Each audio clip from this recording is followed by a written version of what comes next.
And we're back on Second Street talking about sort of the conversations that are happening in this country in light of the Trump tariffs and ways specifically to address some long in the tooth issues to move our economy forward. Candice, I want to pick up on something that David had mentioned before the break, and that was just sort of the conversation that we're having now in this country about pipelines, getting our resources from one part of the country to another so that all of Canada has the ability at least to purchase Canadian instead of importing when we've got these resources in our own backyard. How optimistic are you that we're actually going to start to see some movement on things like pipelines and getting resources developed easier and so forth?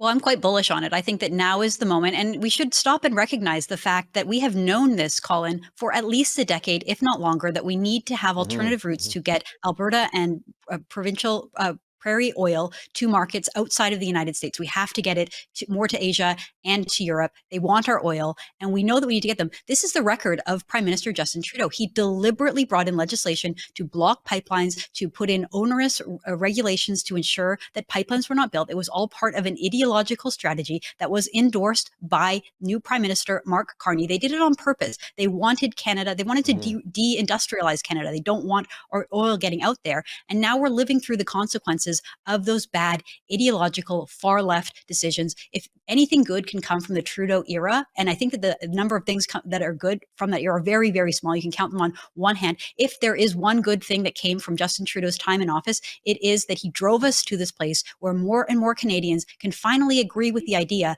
that Canadian oil is a good thing for the world, that we need to get our oil to market, and we should be using Canadian oil, not foreign conflict dictatorship oil. So yes, I'm optimistic. I think it will happen. I think Canadians are finally understanding the fact that our oil is there to use and we need to get it to them so that we can use it. David, what's your take? I mean, you worked in the Premier's office in Alberta. You follow this issue very Yeah. closely. Do you think we'll finally get a pipeline going all the way across the country so that Eastern Canada can buy Canadian instead of, as Candice noted, having to buy conflict oil from the US and other countries?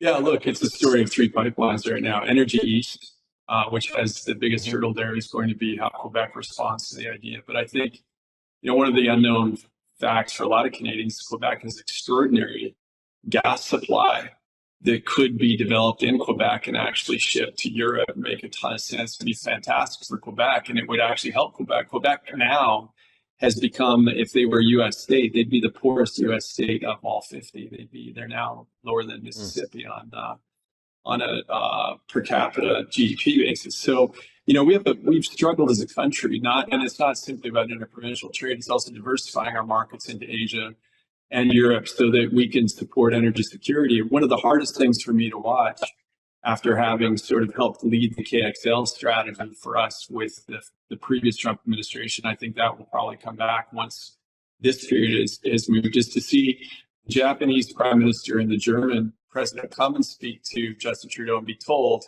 when they're in our country Mm. asking for access to our gas to replace Russian gas, that there is no business case that the Liberal Party of Canada could Yeah. see for gas. And the world's knocking on our door. We do have the other two pipelines that from KXL are Energy East and Northern Gateway. And I think Northern Gateway is the most likely to be built out to the West Coast now. And I think the unbelievable thing, of course, about this is that the reason this stuff wasn't built for a decade was because the Liberal Party has this very hard-edged climate alarmism at the heart of their theory of what they want to do to make the world a better place. But what they've done is denied cleaner Canadian gas from displacing thermal coal in the Asian grid, which is the reason why global emissions have risen so rapidly in the last decade. And that Canadian gas would cut the emissions in half for the same unit of energy in that grid. It would be a $2 to $3 trillion trade for us.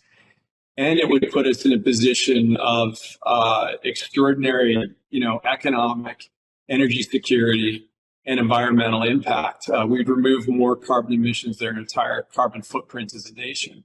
So I actually think that this coming election is going to provide a very powerful platform for Pierre Poilievre of the Conservative Party to make litigating pipelines, litigating energy, and litigating this fraudulent climate alarmism that is at the heart of the Liberal Party and whose chief architect was Mark Carney for a decade, and the disastrous net zero ideas that he promulgated here in the UK, the effect that those had on their economy and the economy of Western Europe. And I think litigating those things isn't just going to be great for Canada.